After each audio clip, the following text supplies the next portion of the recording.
Saan ka na naman ba pupunta, Gerald? Pagod ang boses ni Liana nang tanungin ng kinakasama. May bakas pa ng pawis sa kanyang noo dahil katatapos lang niyang magluto ng hapunan. Hindi na rin halos siya magkanda-ugaga sa mga gawaing bahay na siyang talagang gumagawa.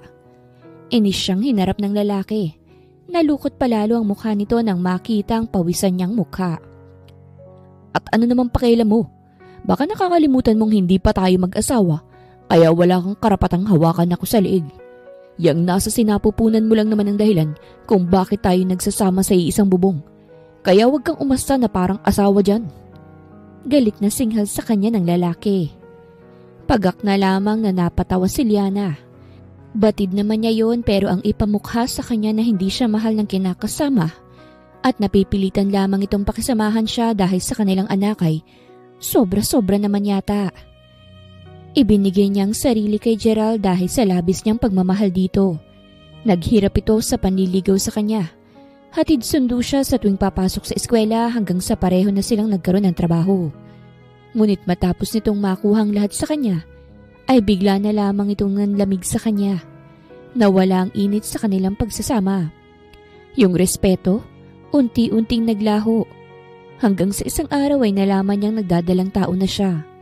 Wala naman siyang ibang pinag-alayan ng sarili kung hindi ang nobyong si Gerald lamang.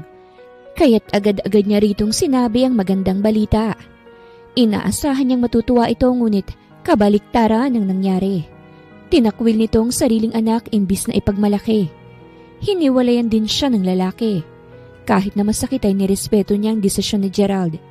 Pero dahil sa unti-unting paglaki ng kanyang tiyan, ay tuluyan ding nalaman ng mga magulang niya na dinadala niya ang anak nila ni Gerald.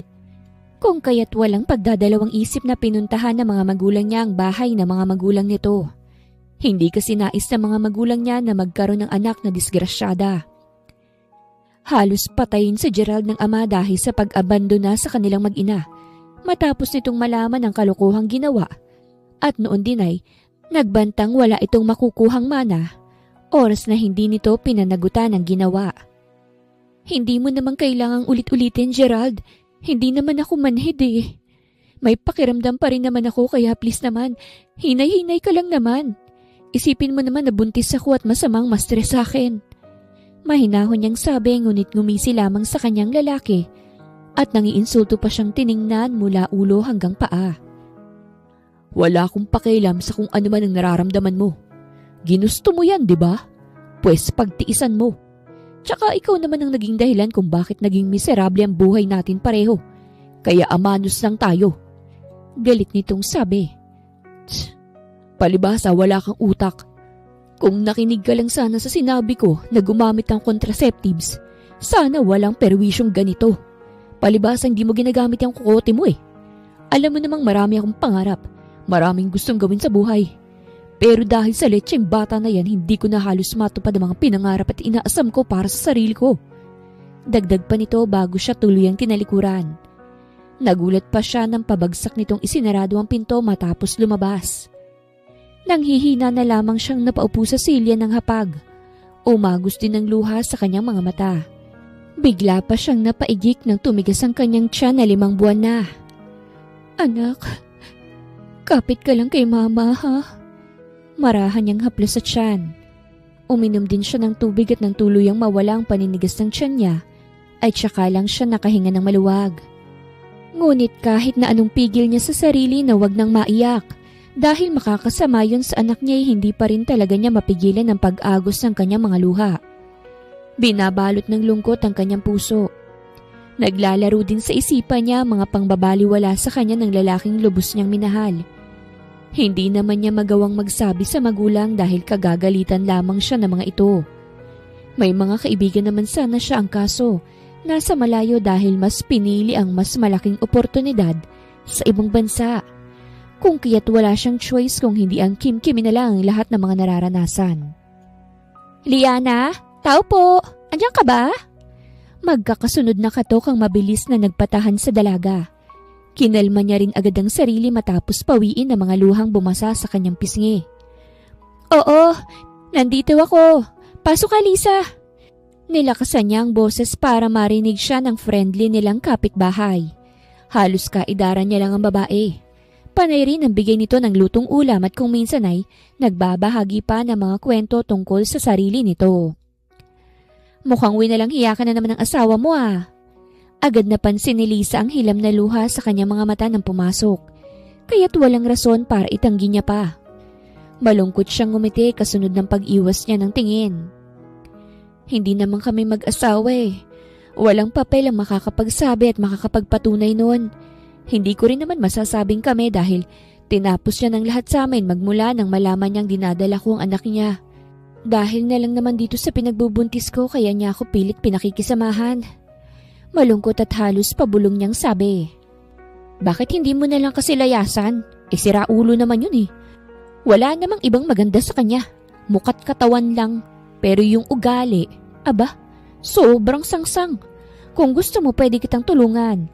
Lalabas na ako ng probinsya at may mas magandang offer sa akin sa Maynila. May bahay na rin akong tutuluyan. Kaso ayoko naman ng walang kasama. Kaya kung gusto mo, sumama ka na lang sa akin. Sa ganung paraan, makakaganti ka na sa kanya dahil bukod sa wala na siyang makukuhang mana, baka mapatay pa siya ng tatay niya. Sulsul nito matapos siyang daluhan.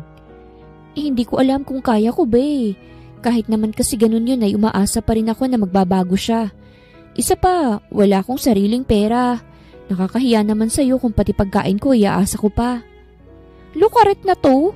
Hindi sa akin problema yun, ano ka ba? Saka iyon, magbabago? Aba, mas asahan mo pang pagputi ng uwa kaysa sa pagbabago ng siraulong yun. Hindi ka niya mahal, girl. Kaya enough na sa pagiging tangat martir. Masyado kang maganda para magtiis sa lalaki na yun. Gumising ka na nga sa katotohanang hindi ka na niya mahal at hindi na magagawang mahalin. Yang bata na lang sa tiyan mo ang nagbubuklod sa inyo. Tsaka kawawa lang din naman ng suntubi inaanak ko kapag namulatan niyang ganyang trato sa iyo ng tatay niya. Mahaba nitong litanya. Second strike. Kanina si Gerald, ngayon naman ay ang kapitbahay nilang si Lisa. Hindi ko pa talaga alam kung kaya ko ba. Matapat niyang sabi. Rinig niya ang pag-ismid ng katabi. Hay nako, kaya ayokong magmahal eh. Lalong ayokong pumasok sa sitwasyong ganito. Dahil swerte na lang kung magiging masaya ka hanggang dulo. Basta kapag handa ka ng iwan ng siraulong yun, sabihan mo na lang ako. Huwag mo lang masyadong tagalan dahil hanggang 1 linggo na lang ako rito. Baka kapag handa ka na busy na ako sa bagong trabaho ko sa Maynila. Anito? Nga pala, nagluto ako ng shrimp tempura. Wala naman sila mama kaya't ako lang halos ang kakain sa mga niluto ko. Sakto namang nakita kong umalis ang sasakyan ng si Gerald na Poles. Kaya't ka ako magdadala na lang ako rito para may kasabay naman ako. Tsaka ikaw na rin. Pag-iiba nito ng usapan. Kumain na lang tayo. Masamang pinaghihintay ang pagkain. Pilit ang ngiti kong sabi. Mabuti pa nga. Pinangunahan na nito ang pagpunta ng lamesa para doon ipatong ang dalang ulam. Ito na rin ang kumuha ng plato at kutsara sa lagayan. Feel at home talagang dalaga. Palibhasa'y palaging pinauunlakan ng sarili sa bahay nila Liana sa tuwing aalis ang kinakasama nitong si Gerald.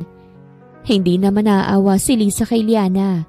Sadyang gusto niya lang itong tulungan. Gusto niya ring maging magkaibigan sila. Yung totoong magkaibigan talaga. Sa panahon kasi ngayon, ay mahirap nang makatagpo ng kaibigang totoo at sasamahan ka hanggang dulo. Pero nang makita niya si Liana, nasabi niya agad sa sarili na magiging matalik sila nitong magkaibigan. Salamat dahil kahit na kung minsan ay nakakarindi na mga nangyayari sa buhay ko, hindi ka pa rin nagsasawang sermonan ako.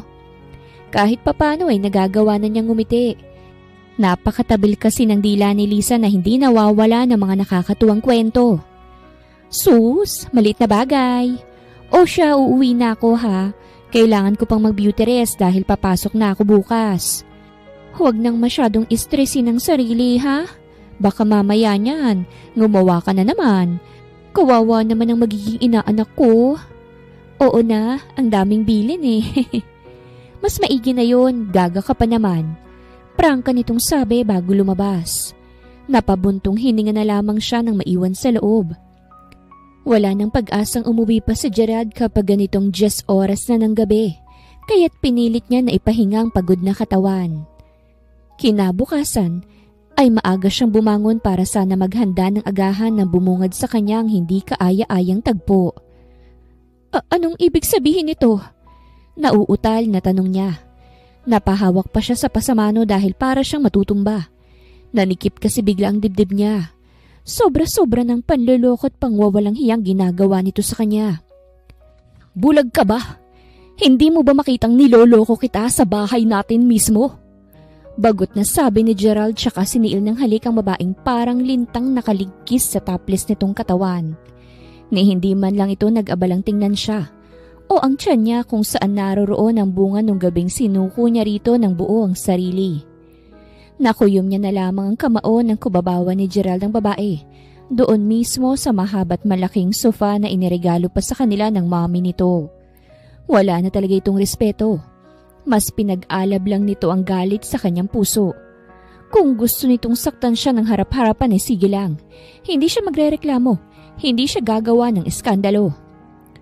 Doon kayo sa kwarto kung gusto niyong gumawa ng milagro. Malamig niyang sabi na ikinatigil ni Gerald. Kunot-noo siya nitong tinapunan ng tingin. Kita ang disgusto sa mukha nito nang makita ang blanko niyang mga mata.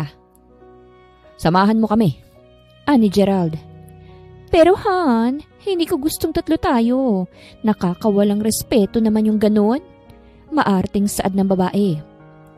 Boba, panonoorin lang natin ang babaeng yan. Singhal dito ni Gerald. Natahimik tuloy ito.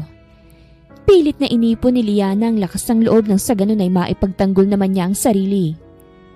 Kung gusto niyong magpakababoy, kayo na lang. Huwag niyo na akong idamay. Hindi ko kayo kayang gayahin. Lalong hindi ko kayang tingnan ang kahalayang ginagawa niyo. Hindi ako katulad niyo na mga immoral. Bawat katagang binibitawan niya ay puno ng puot. Sinagad na talaga nito ang pasensya niya. Hindi pa ito nakontento sa gabi-gabi nitong pakikipag-usap sa kahit sino na lamang. Nagdala pa talaga ito ng babae sa mismong bahay nila. Sobra ng pagtitiis ko sa'yo. Hindi ako pinanganak para gaguhin lang. Hindi ko pinangarap ang ganitong buhay kaya't sige na. Malaya ka nang gawin ng kahit na ano. Suko na ako sa'yo. Ayoko na. Matapang niyang sabi. Nag-aalab rin ang kanyang mga mata. Tila ba nilipad ng hangin ng katiting na pag-asa sa puso niya. Di maigi, pero walang aalis. Nang gagalaiting saad ni Gerald bago tumayo at padabog na lumapit sa kanya. Hindi ako papayag na mawala ng mana. Magsasama tayo sa impyerno. Gigil pa nitong piniga ang braso niya at saka kiniladkad papasok ng kwarto at doon ay ginawa siyang preso. Dito ka lang. Magsasama tayo. Total yun naman ang gusto mo, di ba? Tila nababaliw na sabi pa nito. Ni hindi man lang iniisip ang anak na nasa sinapupunan niya habang marahas siyang itinutulak.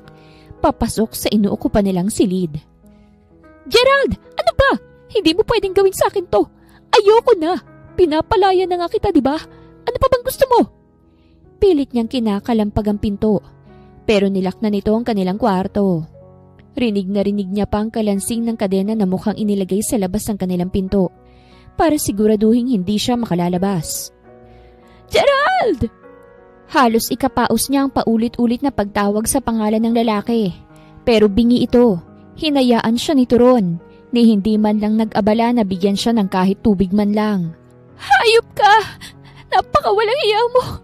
Sarili mong anak tinitiis mo. Anong klase kang ama? Anong klase kang tao? Naiiyak sa galit niyang sambit habang matalim ang tingin sa nakasaradong pinto ng kwarto.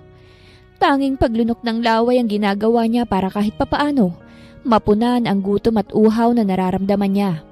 Ngunit dahil buntis siya, hindi niya nagawang tagalan. Tuluyan na siyang nilamon ng dilim. Nagising na lang siya isang umaga na wala nang makapang-umbok sa tiyan niya. Ang anak ko! Diyos ko, nasan ang anak ko? Napabalikwas siya ng bangon ng tuluyang mag-sink in sa kanya na wala ng anak niya sa sinapupunan. Malungkot na lamang siyang dinaluhan ni Lisa at pilit na pinakakalma. Lisa! Ang anak ko! Asaan? Naiiyak niyang tanong rito, ngunit panay itong iling. Lisa, ano ba? Nasaan na ba yung anak ko? Saan niya siya dinala? Hysterical niyang niyugyug si Lisa na tulad niya'y umiiyak na rin. Wala na. Nakunan ka, Liana. Hindi kinaya ni baby ang sobra-sobrang stress na sinamahan pa ng matinding gutom. Anitong nagpabilog sa kanyang mga mata. Para siyang binuhusan ng nagyayelong tubig. Nanginginig din ang kanyang mga kamay na sinamahan ng pamamawis. Sunod-sunod na umiling si Liana. Hindi pwede. Hindi pwede na wala ng anak ko. Ayoko. Ibalik niyo sa akin. Ibalik niyo sa akin ang anak ko. Luha ang pakikiusap niya. Niyakap na lamang siya ni Lisa ng mahigpit at marahang hinaplos-haplos sa likod. Liana, wala nang bata. Ano mang gawin natin, hindi na natin siya maibabalik. Masakit man pero kailangan mong tanggapin. Kailangan mong lakasan ang loob mo nang mapagbayad mong lalaking may gawa nito sa'yo. Paus ang boses nitong sabi. Doon siya tuluyang natauhan. Mapait siyang ngumiti nang mag-flashback sa kanya ang lahat ng kahayupang ginawa sa kanya ni Gerald. Tuluyan na ring umusbong ang nag-aalab na galit sa kanyang puso. Mariin niyang nakuyam ang kamao nang gumanti ng yakap kay Liza. Hinayaan niyang maging mahina. Pinalaya niya ang sakit sa kanyang mga mata. At wala nang mailabas na luha, ay tsaka siya kumawala sa yakap ng kaibigan. Nasaan na siya? Mahina niyang tanong. Hindi ko na alam. Basta tumakbo na lang siya na parang isang duwag na tuta matapos rumisponde ng mga kapitbahay natin na narinig yung mga sigaw mo. Ramdam niya ang gigil sa tono ni Lisa habang ikinikwento nito yon. Mariin niyang naipikit ang mga mata. Akma rin sana siyang babangon nang pinigilan siya ni Lisa. Kailangan ko nang makalabas rito. Hindi ako matatahimik hanggat hindi ako nakakapaghiganti sa kanya. Puno ng galit niyang sabi. Nakakaintindi namang tumango si Lisa. Ako nang bahala. Basta magpahinga ka na muna dahil kailangan mo yan. Anito, hindi naman na siya umangal pa dahil talagang kailangan niya pang ipahinga muna ang sarili. Tahimik na lamang siyang tumango kasunod ng pagpikit niya ng kanyang mga mata. Matuli ng paglipas ng mga araw. At sa bawat araw na nagdadaan ay walang sinayang ang napupuot na dalaga sa dating kinakasama. Tuluyan niyang napagbayad ang lalaki. Salamat sa tulong ng ama nito na ni minsan ay hindi kinonsinti ang mga maling gawain ng anak. Nakakalungkot malamang ang anak ko ang siyang dahilan kung bakit nawalang magiging unang apo ko sana sa inyo. Ako nang humihingi ng tawad. Nagkulang ako sa pagpapalaki sa kanya. Alam ko na hindi magiging madali para sa isang ina na tanggapin ang pagkawala ng kanyang anak. Ngunit hinihiling ko na sana makausad ka. Bata ka pa, iha. Marami pang pwedeng mangyari. Kaya heto, tanggapin mo ito. Hindi ito suhol sa nagawa ng anak ko, ha? Bigay ko ito sa'yo dahil gusto kong makapagsimula ka ng panibagong buhay. Bahala ka na kung saan mo man yan gagamitin. Anito. Nakagat na lamang ni Liana ang ibabang labi. Sinikap niyang pigilan ng pag-agos ng kanyang mga luha ngunit taksi lang mga iyon. Kusang umagos kahit na walang pahintulot mula sa kanya. Mahigpit na lamang siyang niyakap ng mabait na ama ni Gerald matapos ilagay sa palad niya ang tseke na naglalaman ng 100,000. Mabigat at mahirap man ay pinilit niyang magpatawad kahit na hindi sa kanya humingi ng tawad ang taong nanakit sa kanya. Kailangan niyang gawin yon nang sa ganun ay tuluyan na siyang makabangon. Hindi niya na pinag-interesan ang perang bigay ng ama ni Gerald. Hindi dahil ayaw niyang gamitin yon para sa sarili, kung hindi dahil may mas karapat-dapat na paglaanan noon. At iyon, ang mga magulang niyang matatanda na. Pinatayuan niya ang mga ito ng sari-sari store, pati ng bigasan bago siya nagpaalam na sa Maynila magsisimula ng panibagong buhay. Hindi naman siya tinutulan ng mga magulang. Dahil ang mga ito mismo ay hinihiling ang dagliang paghilom ng sugat niya sa puso. Okay ka ba sa pagiging house cleaner? On ko lang naman yun. At kadalasan, mga independent person na mga tumatawag. Mga abala sa mga kanya-kanyang trabaho kaya't wala na halos oras para maglinis ng kanilang mga bahay. Pansamantala lang naman yun. Tutale, lalakarin ko pa naman ang mga papeles mo para sa pag-apply mo sa mas maayos na trabaho. Mas okay nang ganun, at least may pag-aabalahan ka. Pero depende pa rin yan sa'yo Isang umagay swestyon ni Lisa. Kauuwi lang nito galing sa trabaho. Oo naman, walang magiging kaso sa akin ng ganung trabaho. Tsaka diba sabi ko kahit ano basta marangal? Sagot niya. Lumawak tuloy ang ngiti sa labi ni Lisa dahil kahit papano nakakangiti na siya. Good! May agency na hawak sa inyo. Nagpasa na ako ng resume mo at maghihintay ka na lang ng tawag mula sa customer. Kaya huwag mong imumute ang cellphone mo ha, kung hindi walang makukuhang trabaho. Saad nitong tinanguan naman niya agad. O sige, noted. Anya, ngumiti naman to. O siya, maiwan na muna kita. Kailangan ko pang mag-beauty rest dahil mamayang gabi, mahaba-habang puyatan na naman. Saad nito. Marahan pa siyang tinapik ni Lisa sa braso nang magpaalam na ito sa kanya. Sa isang call center nito napiling magpasa ng resume at sa awa ng Diyos ay agad namang natanggap si Lisa. Nang dahil kasi sa pagkadelay ng pagluwas nito ng Maynila, ay nawala sa mga kamay nitong magandang offer sa isang mall. Ilang oras lang ang nakalipas nang magpaalam si Liza ay tumunog ang cellphone ni Liana. Excited niyang tinanggap ang tawag nang walang makitang nakarehistrong pangalan. Hello? Mahinhing saad niya nang idinikit ang tenga sa cellphone. Si Miss Liana Sanchez ba ito? Tanong ng babae mula sa kabilang linya. Opo, ako nga po. Maagap niyang tugon. Good morning, Miss Sanchez. I'm Secretary Arevalo. Tumawag ako dahil kailangan ni Sir Caleb ng maglilinis ang naabandon ng unit niya ngayon na mismo. Room 304, Montaris Hotel. Nasend ko naman na sa iyo yung exact location para hindi ka na mahirapan pa sa paghahanap. Magpakilala ka na lang doon kapag nasa hotel ka na nang mabigyan ka nila ng keycard. Hindi ka na kasi maa-assist pa dahil maraming utos ang boss namin. Oh, and by the way, personal na iabot ni Sir ang payment kaya't huwag ka muna nga alis hanggat wala siya. Yun lang. Good luck. Bye. Anang kausap niya. Nangunot na lamang noon niya nang mabilis na pinatay ng babae ang tawag. Mukhang nagmamadali ito base sa tono ng pananalita nito.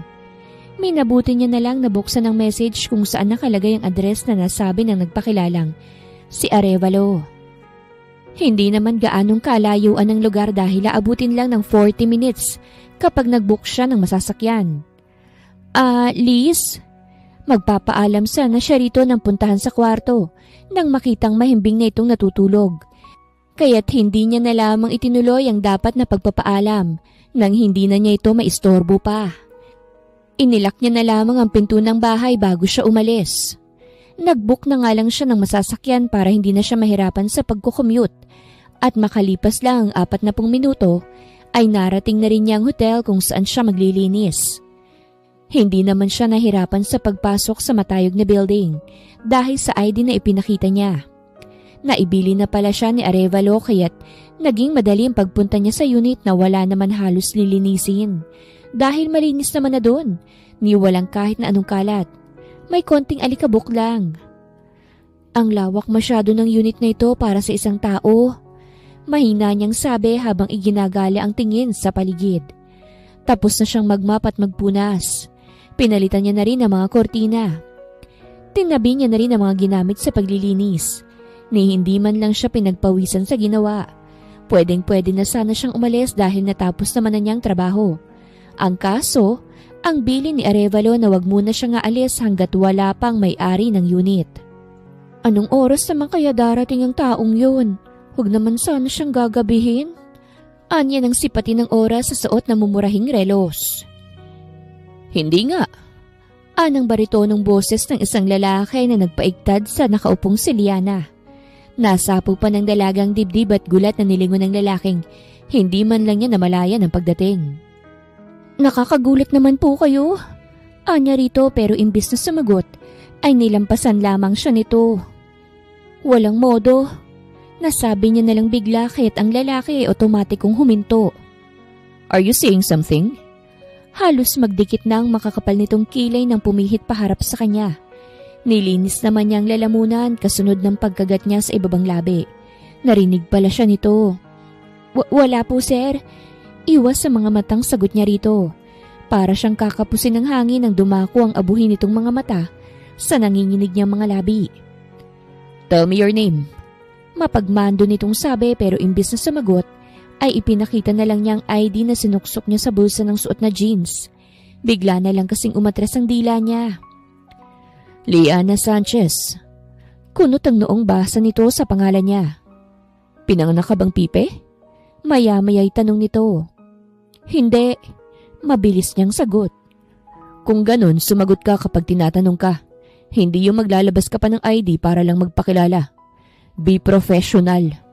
Masungit nitong sabi saka muling naglakad palayo.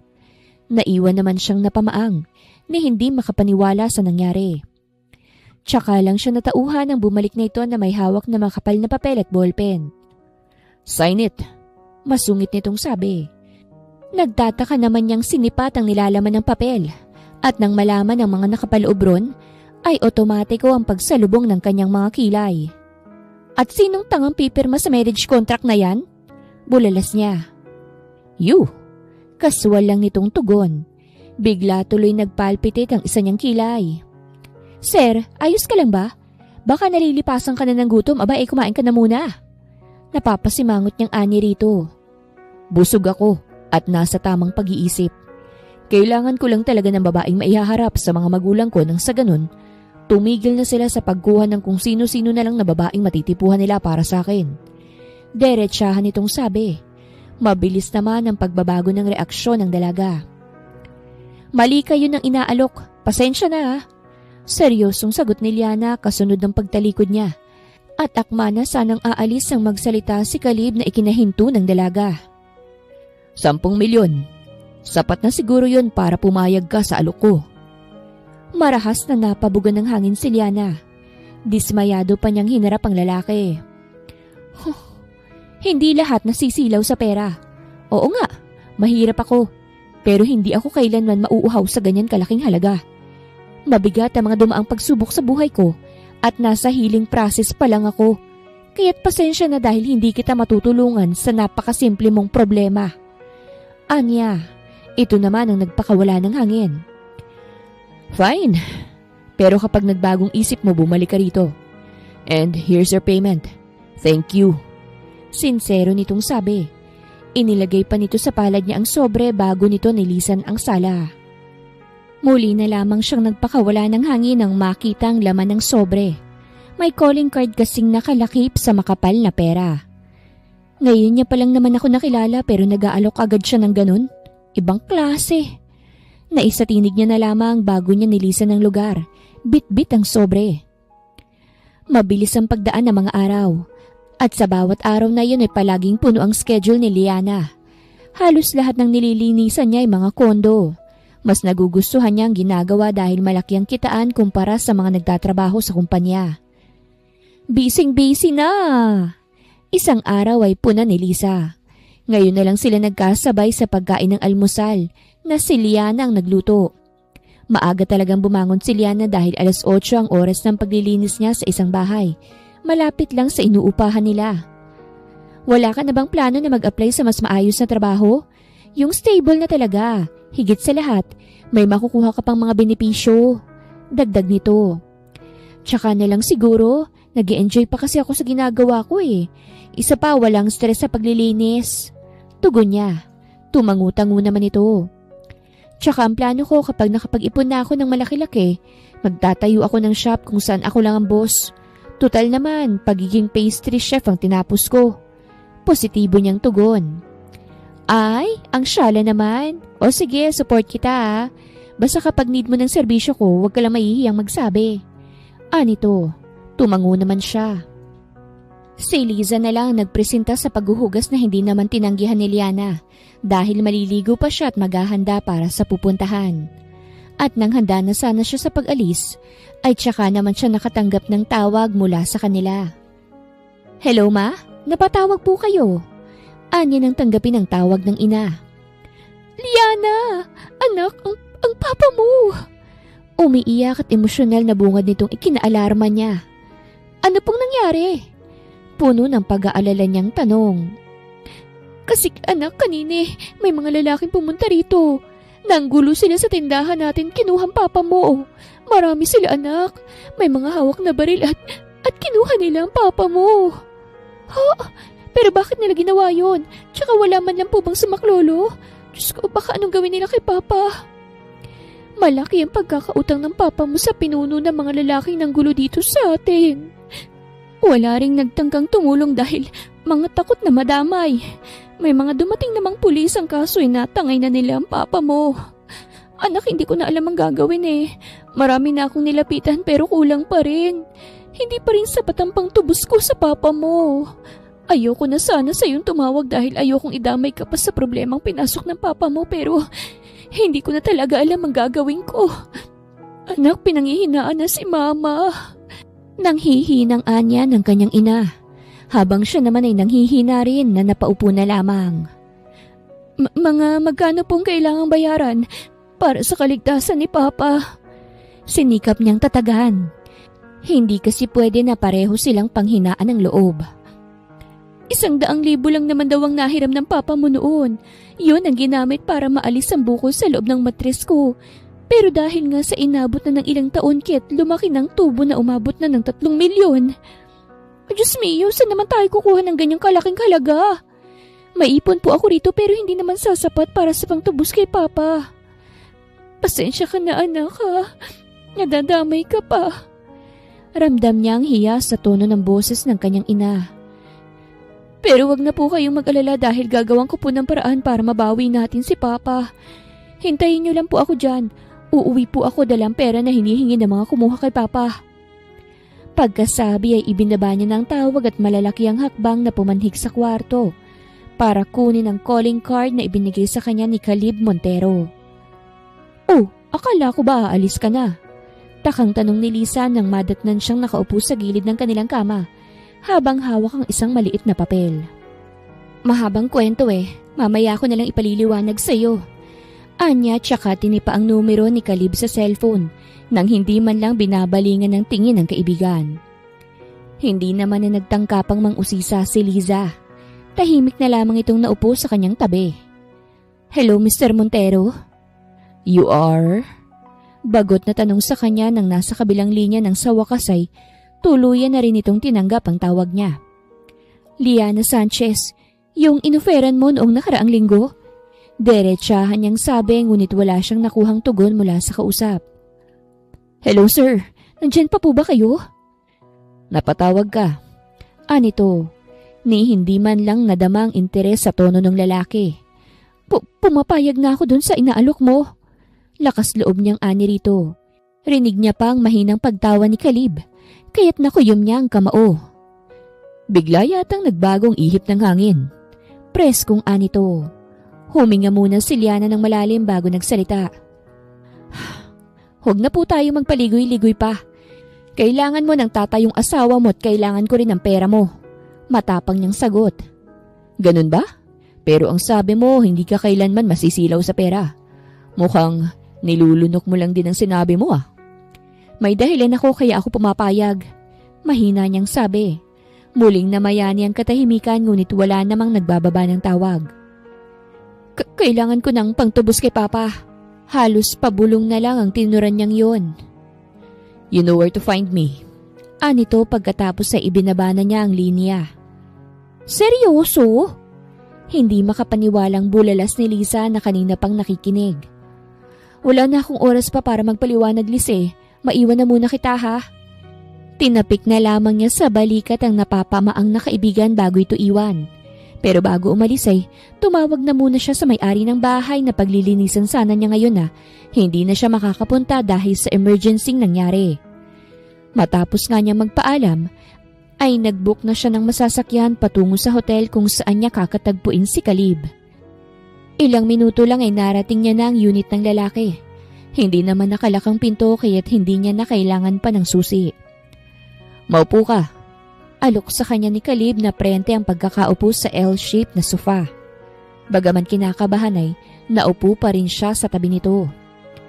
Wala nang atrasan oras na pumirma ka sa kontratang kasal. Matatali ka sa akin ng 3 buwan. At sa 3 buwan na yun, wala kang ibang gagawin kung hindi umakto na parang totoong asawa ko. May mga bawal ka ring gawin once na pumirma ka. First rule, bawal kang makialam sa personal kong buhay. Pangalawa, hindi ka pwedeng makipagrelasyon o makipag-usap sa kahit na sino mang lalaki hanggat hindi natatapos ang kontrata. At ang pinakang huli, huwag kang mahuhulog sa akin. Seryosong turan ni Caleb. Huwag kang mag-alala dahil bukod sa hindi ako pakilamera, hinding-hindi talaga ako mahuhulog sa'yo. Kota na ako sa mga lalaking kagaya mo. Sinadya niyang hinaan ang huling sinabi, ngunit dahil magkatabi lang naman sila ni Caleb, kaya't hindi dito nakaligtas sa mga sinabi niya. Huwag mo akong kinukumpara. Ayoko nang kinukumpara ako sa iba. Masungit nitong saway sa kanya. Hindi na lamang siya pumatol dahil aksaya lang sa oras ito. Sign it na nang makuha mo ng pera. Mapagmando nitong sabi. Nasa ibabaw lang ng lamesa ang kontrata, pati na ang ballpen. At sa baba ng lamesa ay naroon ang isang itim na bag na sa tingin ni Liana ay naglalaman ng pera. May kabaman sa dibdib ay pinirmahan pa rin niya ang kontratang kasal. Wala nang atrasan to. Kailangan niya itong gawin para sa kaligtasan ng padre de pamilya nila. Inabot na rin sa kanya ni Caleb ang bag na may lamang pera. Kasyang lahat ng yon. Kung mukhang pera siguro siya'y lumawak na agad ang ngiti sa kanyang labi. Ngunit hindi siya ganong klase ng tao. Bukas ng umaga, ganitong oras ay dapat nandirito ka na. Ayoko nang nalilate sa oras ng napag-usapan. Malamig ang tono ng boses ni Caleb nang sabihin niya yon. Gusto sana niyang humingi ng isang araw pang palugit, ngunit nawala na siya ng lakas para gawin yon. Makakaasa ka. Sinsero niyang sagot bago isabit sa balikat ang malaking bag. Ikinampay lang nitong maugat na kamay sa hangin na parabang isa siyang langaw na itinataboy nito papalayo. Napayuko na lamang siya nang simulang ihakbang ang mga paa paalis ng unit. Panay ang pagtambol ng kanyang puso dahil hindi biro ang laki ng halaga ng buhat niya. Sana lang walang mangyaring hindi inaasahan. Tsaka lang gumaan ang kanyang paghinga nang tuluyan na siyang nakauwi sa inuupahan nilang unit. Oh my! Ang laking pera niyan, girl! Namilog na lamang ang mga mata ni Lisa nang sa pagbukas niya ng bag ay tuluyang bumungad ang malutong at nagkakapalang pera sa harap nila. Saan galing yung mga yan? Don't tell me nang hold up ka. Eksaherada nitong sabi. Binatukan niya naman ito nang tumigil sa kakaisip ng kung ano-ano. Kay Caleb Montero nang galing ang pera. Mahinahon niyang sabi. Nangunot naman agad ang noo ni Lisa dahil kilala nito ang pangalang binanggit niya. Seryoso ka? Si Caleb Montero? Ang napakagwapo't dominanteng CEO ng Montero Company? Binigyan ka ng ganyang kalaking halaga? Paano nangyari yun? Inuto mo ba? Ginamitan ng black magic or anything para bigyan ka ng sandamakmak na salapi? Kuryoso nitong tanong na nagpakunot sa noo ni Liana. Alam mo, kakapanood mo ng K-drama yan. Napapairap na lang siya sa pinagsasasabi ng kaibigan. Hindi ganun ang nangyari, okay? Tanda mo pa ba yung unang pinaglinisan ko? Tanong niya. Tumango naman ito. Siya yung may-ari ng unit. At nung araw din na yun, inalok niya ako ng kontratang pangkasal. Kapalit daw ng perang ito. Siyempre hindi ako pumayag nung una dahil sino ba namang nasa tamang pag-iisip ang basta nalang kakagat sa alok niyang yun. Pero dahil nga sa nangyari kay Papa, kaya't heto ko ngayon. Nilunok ang lahat ng sinabi ko sa kanya at bukas sa loob na pumirma sa kontrata. Mahabang litanya niya. So paano ngayon yan? Ano nang magiging role mo? Huwarang misis ng isang mayamang negosyante, ganon? Anito, tumango naman siya. Parang ganon na nga. Kibit balikat niyang sagot. Pero ang tanong, kaya mo na ba? I mean, magagampanan mo kayang pagiging karakter sa gusto niyang gampanan mo kapag nagsama na kayo? Hindi kaya't mahirapan ka? Concern lang ako lalo't hindi naging madali ang nangyari sa sa nakaraan. Ayoko lang na pagsisihan mo itong naging desisyon mo. Anito, malungkot na lamang siyang ngumiti matapos ibaling ang tingin sa bag ng pera. Wala naman akong ibang choice, Liz eh. Kailangan kong gawin to. At saka, naghilom na ang sugat sa puso ko dahil lahat ay pinaubaya ko na sa kanya. At ngayon, kampante naman ako na magagampanan ko ng maayos ang naging usapan namin ni Caleb. Sana lang, hindi magkaroon ng hindi inaasahang pangyayari. Huwag sanang magkaroon ng aberya. Anya, ginagap naman ito ang kamay niya tsaka sa kanya nagtanong ng seryoso. Pero paano kapag nahulog ang loob mo sa kanya? Hindi mangyayari yun, ano? Naroon ang kumpiyansa sa sagot niya. Huwag mong pangunahan ang hindi mo sigurado, lalo't hindi pa naman nangyayari. Anito? Sigurado akong hindi, okay? Kampante niyang tugon. Sana nga, basta't ingatan mo lang palagi ang puso mo. Mahigpit na lang siyang niyakap ni Lisa. Nagpresenta na rin tong samahan siya sa pag-uwi niya sa kanila na hindi naman na niya tinanggihan dahil higit niyang kailangan ng kaibigang masasandalan sa mga panahong ito. Sa kabilang banda, ay napapabugan na lang ng hangin si Caleb matapos niyang pagbigyan ng request sa kanya ng kanyang ina na umuwi naman dahil namimiss na siya nito. Pero pag uwi niya sa kanila ay bumungad naman ng isang sopistikadang babae na nasa tabi ng kanyang ina. Matamis pang iginagawad nitong ngiti na hindi niya naman ginagantihan. Ayaw niya mang maging bastos pero hindi niya maiwasan lalo't naiirita na siya sa mga babaeng panay ang ngiti na may halong pangaakit. Ano na naman ba ito, ma'am? Bagot niyang baling sa kanyang ina. Nagmamadali pa siya sa pag-uwi tapos ay ganito lang ang madadatnan niya. May sinabi muna ito sa babae bago sa kanya naglalambing na lumapit. Kasi naman anak, lagpas 30 ka na pero hanggang ngayon wala ka pa rin ipinakikilala sa amin. Kahit na ka-fling mo man lang sana. Napag-isipan ka ng bakla ng mga amigas ko pati ng mga kamag-anakan natin. Huwag naman sanang magkatotoo ang mga iniisip nila sa'yo, no? Concerned nitong sabi. Nahilot na lang niyang sentido dahil sa ganoong mindset ng mga Pilipino. Kaya't maraming nape-pressure kung bakit kasi hindi na lang nilang hayaan ng tao sa kung anong gusto nilang gawin sa buhay niya. Tutali, kanya naman to. Tsk, I'm not gay. At saka sino na naman ba yan? Tipid niya na lang na tinapunan ng tingin ng babaeng mahinhin ang pagkakaupo sa sofa. Pero kung tingnan siya'y para na siyang walang saplot. Ni hindi man lang nito inaalis ang malagkit na tingin sa kanya. She's Sophie, anak ng isa sa mga investors ng kumpanya natin. She's pretty, right? Bagay nga kayo Pangiti-ngiti nitong bulong sa kanya. Mas maganda ang asawa ko sa kanya. May himig ng pagmamalaki niyang sabi. At buhat nga sa sinabi niya'y namilog ang mga mata ng kanyang ina. Gusto niya tuloy matawa sa nakitang reaksyon nito ngunit pinigilan niya ang sarili dahil baka isipin nitong nagbibiro lamang siya. May asawa ka na? Paano? At sino? My goodness, Caleb, paano mo nagagawang maglihim sa taong nagluwal sa'yo? Nagdadrama nitong sabi. Nakamot niya na lamang ang kilay. Hinaklit pa siya nito papunta sa pool area para lang makipag one-on-one sa kanya. At para hindi naman nakakahiya sa inimbitahan nitong dalaga na irereto sana sa kanya. Sigurado ka ba talaga sa mga pinagsasasabi mo? Hindi kaya't niloloko mo lang ako para tumigil na ako sa pagsiset ng mga blind dates mo? Pinamewangan ni Rebecca ang anak at seryoso itong tiningnan ng diretsyo sa mga mata. I'm telling you the truth, Mom. May asawa na ako and you'll finally meet her tomorrow. Kaya kung pwede pauwiin mo na yung bisita nyo. Dahil ayokong bigyan ng rason ng asawa ko para magalit siya sa akin. Pangungumbinsi niya rito. Tsaka lang lumawak ang ngiti nito sa labi ng tuluyang makumbinse. Nakita rin kasi nito ang singsing niya sa kamay. Oh sure, basta't ikaw. Pasensya ka na anak ha. Akala ko kasi talaga bakla ka kaya't sobra ng pagiging desperada ko na makahanap ng babaeng nararapat para sa'yo. O sige na, pauuwiin ko na si Sophie. Basta bukas ha, dadalhin mo rito ang asawa mo. Hinaplos pa siya nito sa pisngi bago siya iwan. Napapailing na lang siya habang sinusundan ng tingin ng nanay niyang parang hindi nagmamatured. Pero kahit na kuminsan naisip bata ang ilaw ng tahanan nila, ay mahal na mahal nila ito.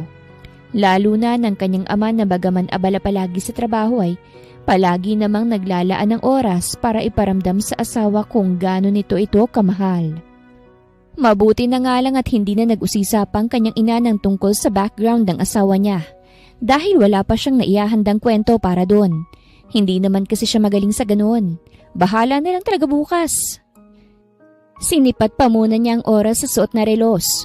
Wala naman siyang importanteng gagawin sa kanila kaya't minabuti niyang bumalik sa kumpanya.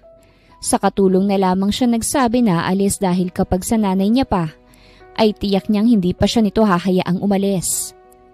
Pagdating sa kumpanya, ay sinalubong kagad siya ng mga paperworks na kailangan niyang i-review at pirmahan.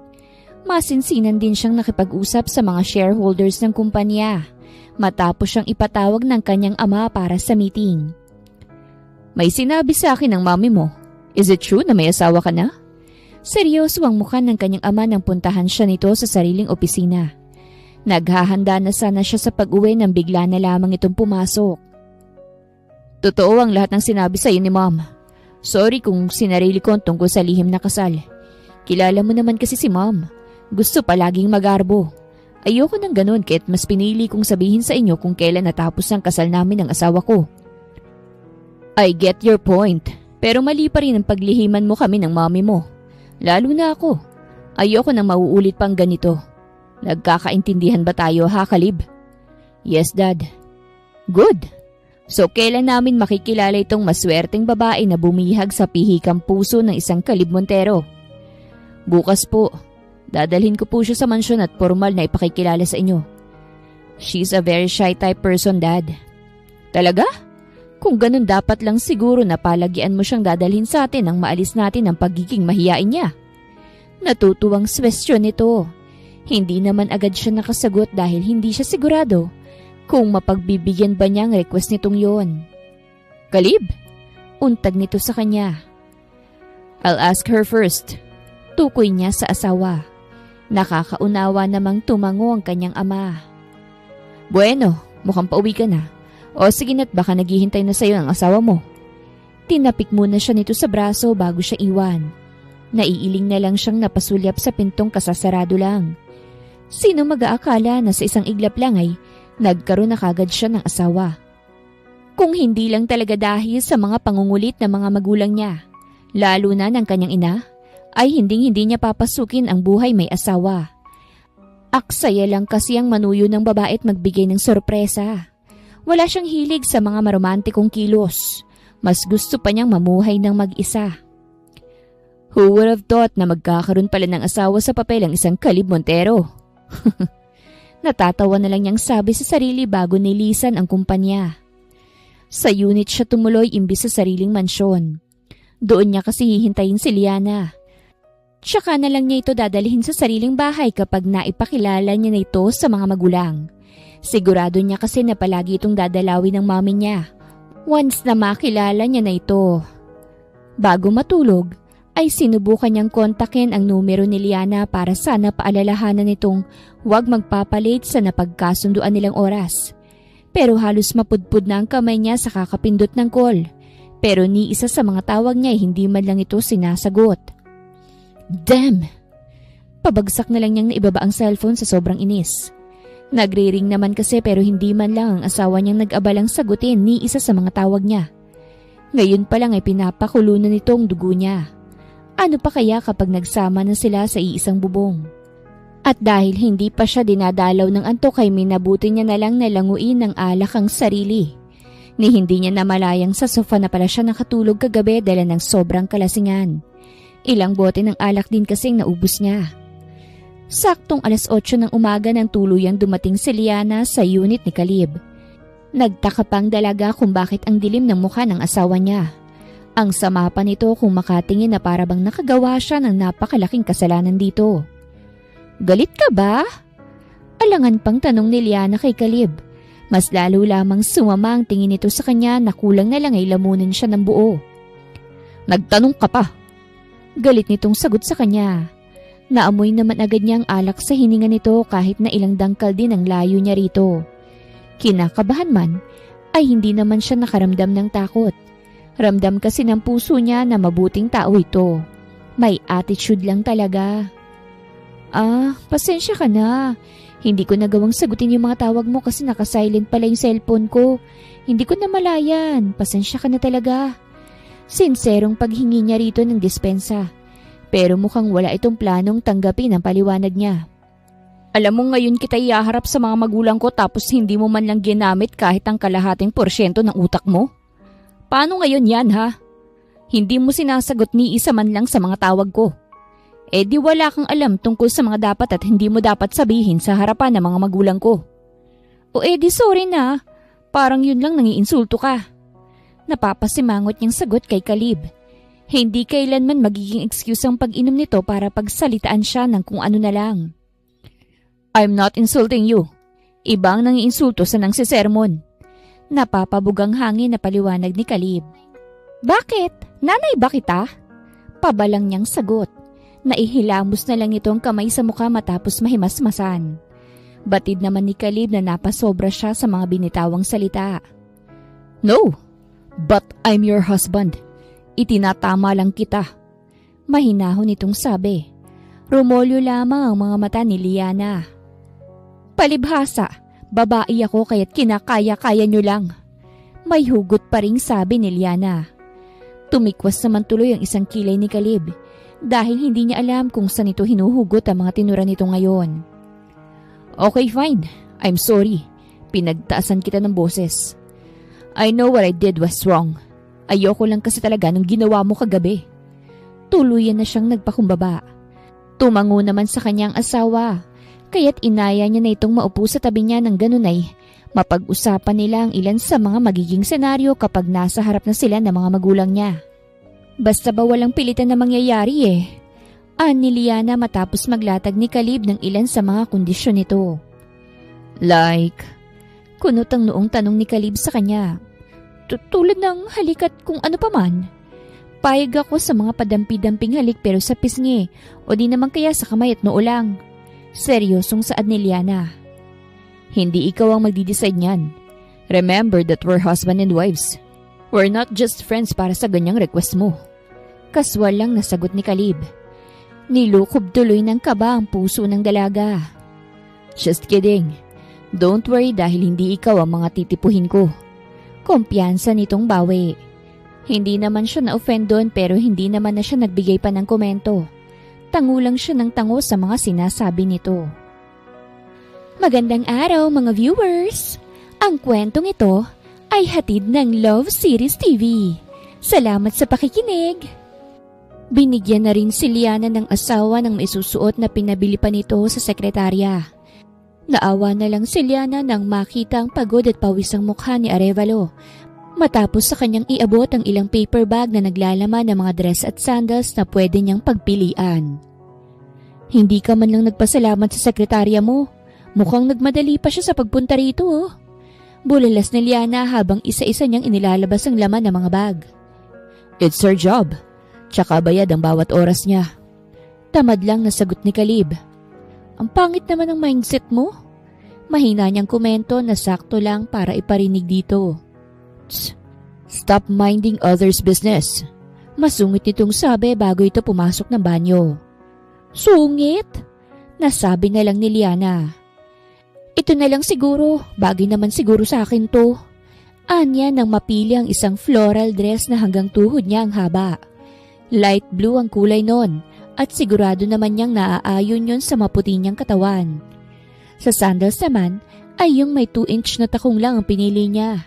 Hindi kasi siya sanay na magsuot ng matataas na sapatos.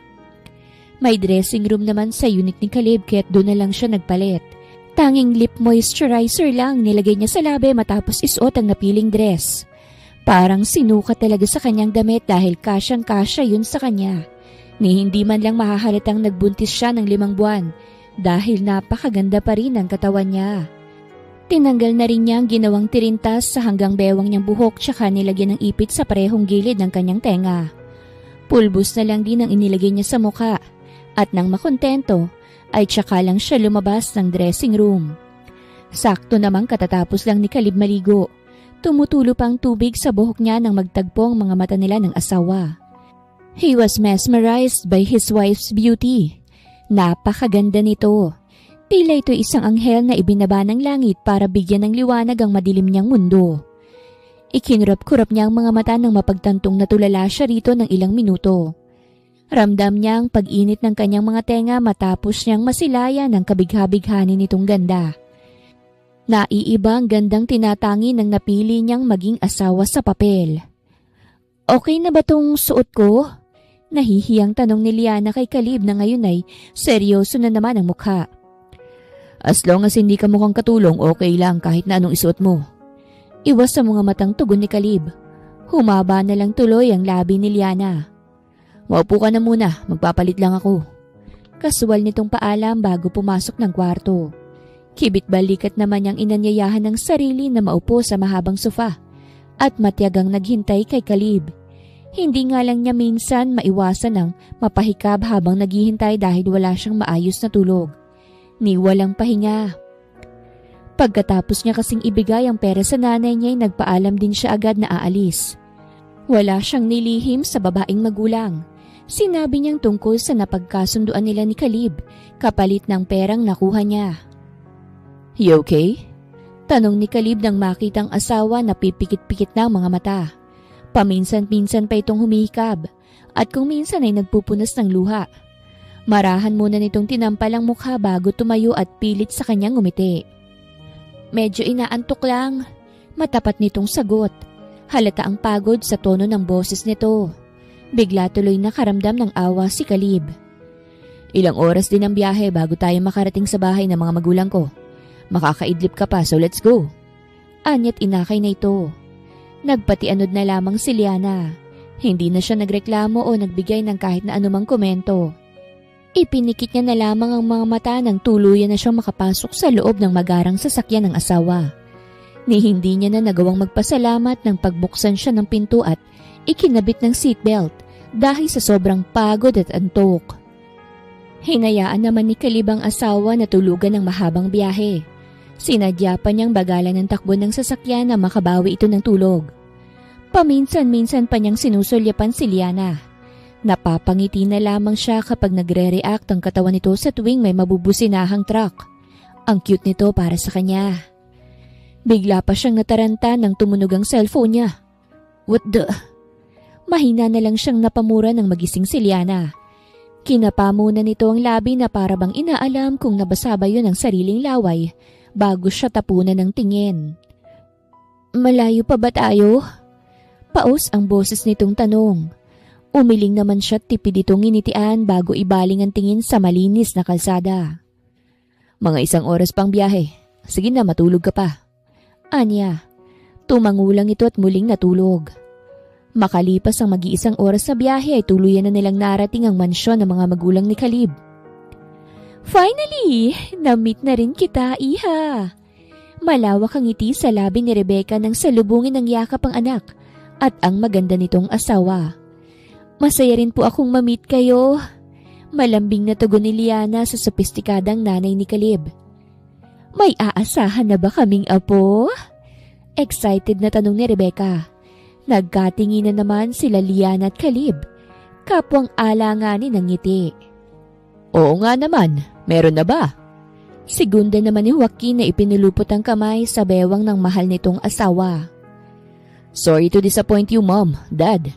Pero wala pa kasi sa plano namin ang pagbuo ng anak. Next year pa namin siya planong gawin. Sa ngayon gusto muna namin i-enjoy ang buhay mag-asawa.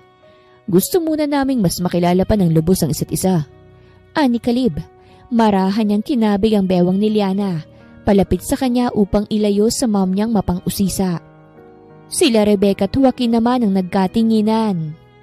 "Ganun ba? Pero mas masaya ang bahay lalo na kapag may bata.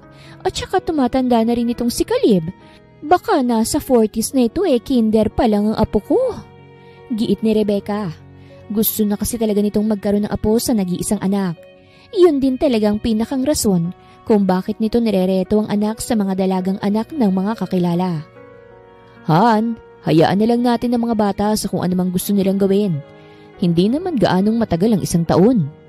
Anas ni Joaquin tsaka hinagod ang likod ng asawa. Napapalunok na lang talaga ng laway si Liana. Ni hindi niya magawang ibukang bibig. Inaasahan naman niya na mangyayari ito pero iba pa rin talaga kapag aktwal nang nangyayari ang mga tanungan. Marahang pinisil ni Caleb ang gilid ng bewang niyang hindi na yata nito planong pakawalan. Alangan siyang tumingin dito, pero agad din naman siyang nagbawe dahil hindi niya kayang tagalan ang nanghihipnotismo nitong mga mata. Matamis pang mga ngiting ibinibigay nito sa kanya. "Hindi naman namin siya planong patagalin. Gusto lang naming i-treasure ang bawat minuto, oras at mga araw ng kami pa lang. But don't worry, malay nyo baka sa susunod na buwan o sa mga susunod pa makabuo na kami." Idinaan na lang ni Caleb sa biro ang lahat. Inilihis na rin niya ang usapan dahil batid niyang nape-pressure na ang asawa niya. Hindi pa muna sila pinauwi ng mga magulang ni Caleb. Doon na sila nito pinatulog. Wala na rin silang nagawa dahil mapilit ang ina ni Caleb. Nag-aya pa nga ito na uminom ng wine na hindi na rin nila nagawang hindian. Sobrang mapilit kasi talagang ginang. Han, magagalit sa atin ang anak natin kapag nalaman niya itong mga pinaggagawa mo. Mahinang sermon ni Joaquin sa pasaway na asawa. Matapos nilang ihatid ang langong sila Caleb at Liana sa kwarto ng mga ito. Nilagyan lang naman kasi ni Rebecca ng gamot ang inuming ibinigay kay Caleb at Liana kanina.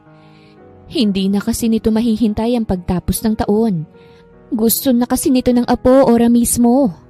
Kaya't gumawa na talaga to ng paraan para makabuo agad ang mag-asawa. And so, hindi naman mali ang gagawin nila. Mag-asawa sila kaya't normal lang ang paggawa ng sanggol. At saka parte naman ng pagpapamilya yon. Tumutulong lang ako. Giit nito. Napapailing na lamang si Joaquin. Kahit naman kasi anong paliwanag at pagpapaintindi ay hindi siya nito pakikinggan. Matigas ang ulo ng kanyang asawa. Kaya't hinayaan na lang niya ito kesa mag-away pa sila. Samantala, init na init ang mga katawan nila Caleb at Liana.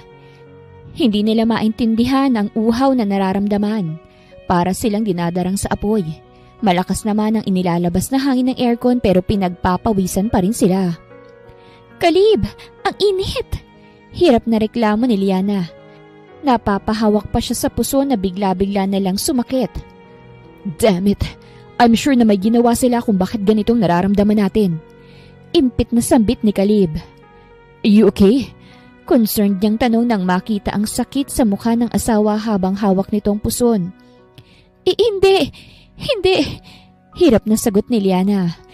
Ano ba kasing nangyayari? Drinogan nila tayo. Mahinang sagot ni Caleb na hindi naman narinig ni Liana. Caleb, hindi ko na kaya ang sakit. Naiiyak nitong sambit. Namimilipit na rin to. Ayokong gawin to pero hindi ko kayang makita kang nahihirapan.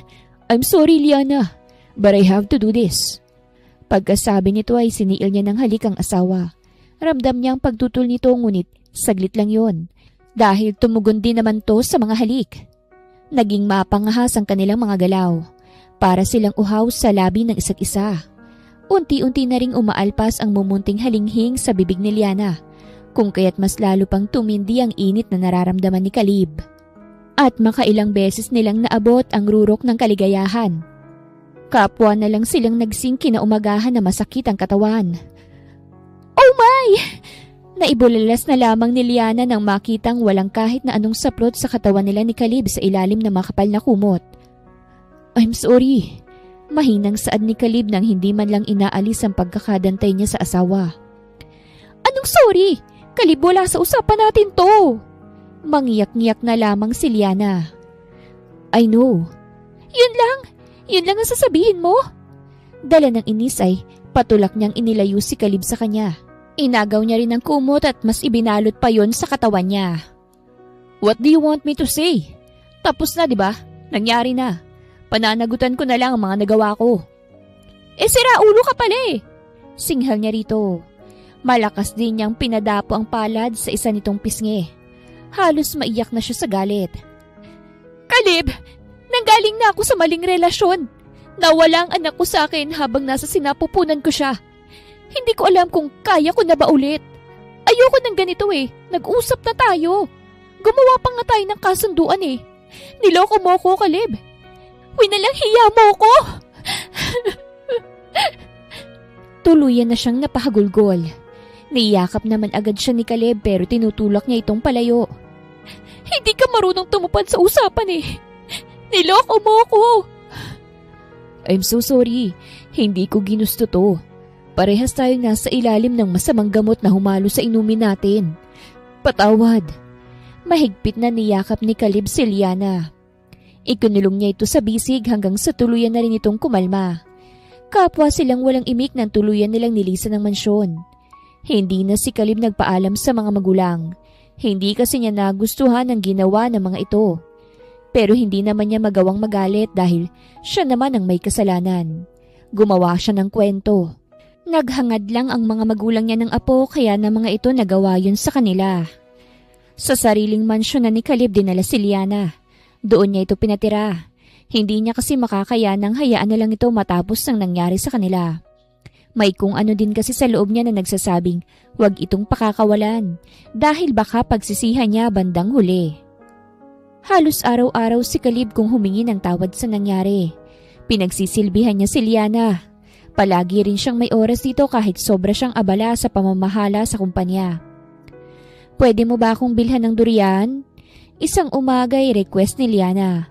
Kapwa silang nasa hapag at pinagsasaluhan ng pagkaing si Caleb ang naghanda. Durian? Pero hindi niya kasi season ngayon eh. Tsaka ang baho ng prutas na yun. Bakit mo namang gusto yun? Takang ani ni Caleb. Hinihingi mong kapatawaran ko, hindi ba? O pwes hanapan mo ko noon para mapatawad na kita. Masungit niyang sabi tsaka nagmarcha palayo ng dining area. Napapakamot na lang ng ulo si Caleb sa biglaang pagbabago ng asawa niya. Hindi naman kasi siya nito sinusungitan dati. Panay lang ang pananahimik nito sa isang tabi. Toyoin naman talaga mga babae oh. Kumbinsi niya sa sarili. Wala na rin naman siyang gana pang kumain kaya't niligpit niya na lang ang pinagkainan. Naligo na rin siya at handa na sanang umalis para humanap ng durian. Nang sakto namang dumating ang mommy niya. Galit pa rin ba kayo sa akin? Malungkot nitong bungad. Magmula kasi nang nangyari ang gabing yun ay hindi na muli pang bumisita si Caleb sa kanila. Hindi naman siya galit. Wala naman siyang karapatan lalo't kasalanan niya rin naman. Talagang nag-focus lang siya sa kanyang asawa. Bumawi rin siya dito ng bumawi. Walang araw na hindi. Kailan ba ako nagalit sa inyo? Mahinahon niyang tugon. Noon din ay gumiti ang kanyang ina. Nandyan ba ang asawa mo? Tanong nito. Tumango naman siya. Nasa kwarto namin. Masama yata yung pakiramdam eh. Nagre-request nga sa akin ng durian kaso hindi naman ngayon ang bungahan ng mabahong prutas na yun. Magtsatsaga na lang akong maghanap nang hindi na magalit pa. Paalis na nga dapat ako kaso sakto naman po na dumating na kayo. Anya. Buhat doon ay lumawak ang ngiti nito sa labi at basta na lang siyang iniwan. Nangyari dun? Nagtataka na lang niyang sinundan ng tingin ng nanay niyang excited na pumunta ng kanilang kwarto. Pag-iling na lang ang ginawa niya bago nilisan ang mansyon. Sa palengke na muna siya unang pumunta. Ang kaso wala siyang makitang durian doon. Kaya't sa mga grocery store naman siya naghanap. Mabuti na nga lang at may nahanap siya. Hindi niya tuloy maiwasang ma-excite habang binabaybay ang daan pa uwi. Sinadya na rin niyang bumili ng sariwang bulaklak at ilan pang mga prutas na nakadisplay lang sa tabi ng kalsada. Mga ganun kasi ang gusto ni Liana. Bakit naman ang tagal mo anak? Kanina ka pang hinihintay ng asawa mo.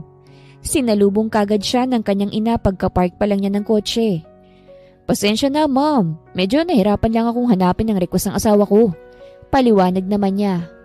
O siya, bilis na riyan at nang malaman mo ng magandang balita. Nangingiti nitong sabi. Anong balita po ba yan? Kuryosong tanong niya matapos bumaba ng sasakyan. Isa-isa niya na rin pinagkukuha ang mga pinamili at saka pinangunahan ang pagpasok sa mansyon. Malalaman mo rin, iho. Masaya siyang tinapik ng ina sa braso. Nagtataka man ay hindi na lamang siya nangulit na alamin mula rito ang tungkol sa good news.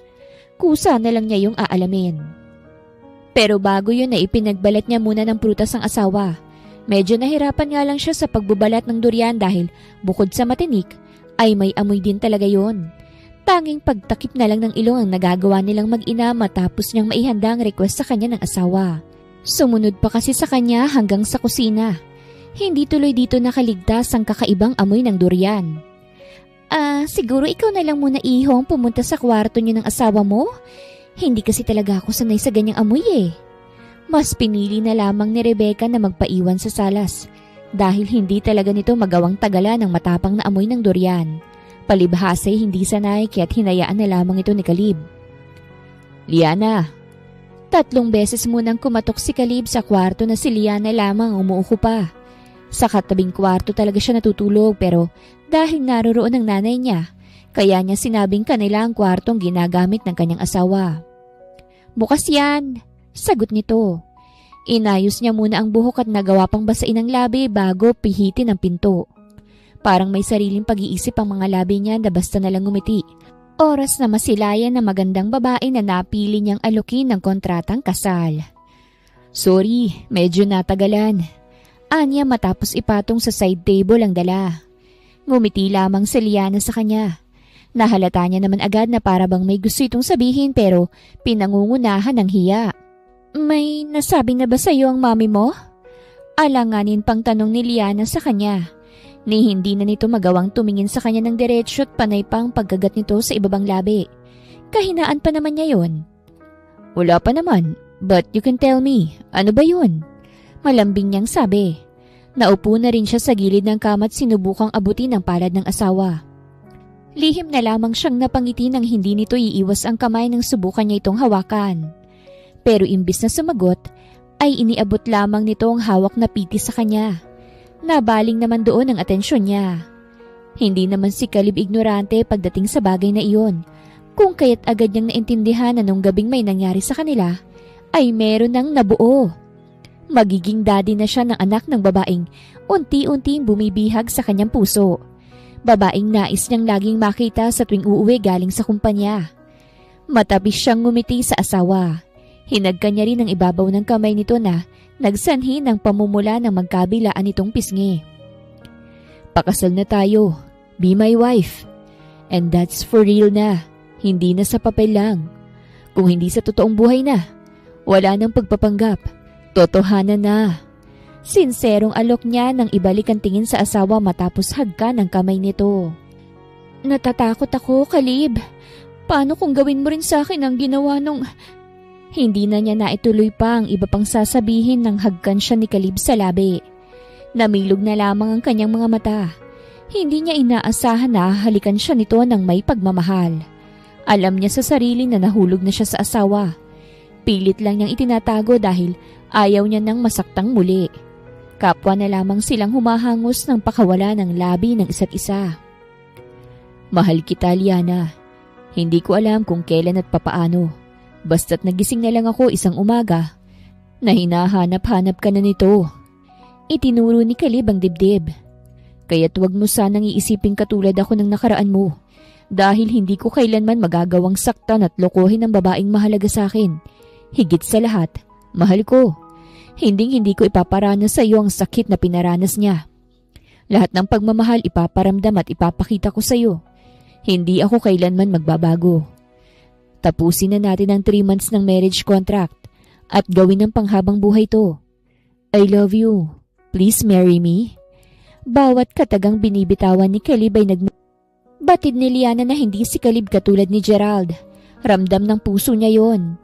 Minsan ay talagang kumokontra lang ang isipan niya sa idinidikta ng kanyang puso. Pinahid muna niya ang luhang bumasa sa kanyang pisngi bago tumango. Mahal din kita. Hindi ko na itatanggi pa yun. Manhid lang kasi ang hindi mahuhulog sa lalaking tulad mo na lahat-lahat ay ginagawa na makabawi at mapasaya lang ako. Kaya naman, oo, gusto kong maging asawa mo. Gusto kong manatili sa tabi mo hanggang sa huling hininga ng buhay ko. Susugal akong muli, hindi lang para sa anak natin, kung hindi para na rin sa ikakasaya ng mga puso natin. Madamdaming sambit niyang nagpaulap sa mga mata ni Caleb. Noon din ay sinabi niya sa mga magulang ang lahat ng kanilang plano. Inamin na rin nilang totoo. Wala namang naging problema sa mga ito. Bagkus ay binigyan pa sila ng payo.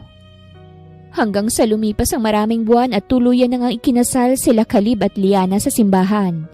Isinilang na rin ang una nilang supling na nasundan pa ng isa, makalipas lamang ang 1 taon.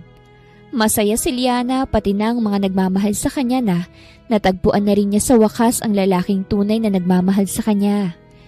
Hindi kailanman nagsisi si Liana na sumugal sa piling ni Caleb.